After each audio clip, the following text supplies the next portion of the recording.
নমস্কাৰ মই দেৱাংগনাই সকলোকে স্বাগতম জনাইছো মোৰ এই চেনেলটোলৈ আশা কৰো চেনেলটো আগবাঢ়ি যোৱাত সকলোৱে মৰম আৰু সহযোগিতা আগবঢ়াব আজি ভিডিওটো দেখুৱাবলৈ যত্ন কৰিম পিলো কভাৰত কেনেদৰে ডিজাইন কৰিব পাৰি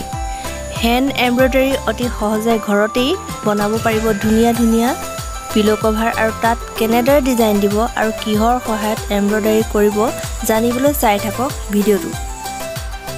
প্ৰথমে চাওঁ আহক কেইটামান ডিজাইন আৰু ডিজাইন কেইটা কেনেকুৱা লাগিছে কমেন্ট বক্সত জনাবলৈ নাপাহৰিব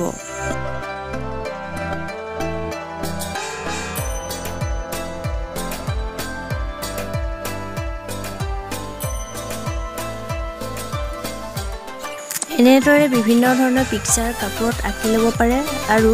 কাপোৰটো এনেদৰে পিচ পিচ কৰি ল'ব তেতিয়া সুবিধা হয় যদি আপোনালোকক আঁকিবৰ কাৰণে ডিজাইন লাগে তেতিয়া ক'ব নেক্সট ভিডিওত তেনেদৰে বনাই দিবলৈ চেষ্টা কৰিম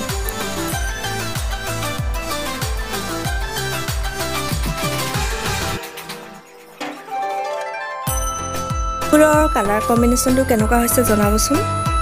ফুলবোৰত আমি এংকৰ বুলি ব্যৱহাৰ কৰিছো আৰু এনেকুৱা ফ্ৰেমৰ সহায়ত এমব্ৰয়ডাৰী কৰিব পাৰিব অতি সহজ মাত্ৰ সময়ৰ প্ৰয়োজন লগতে ধৈৰ্যও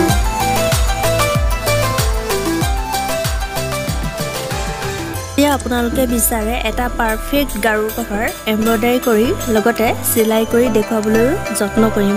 তেতিয়াহলে আজিলৈ আহো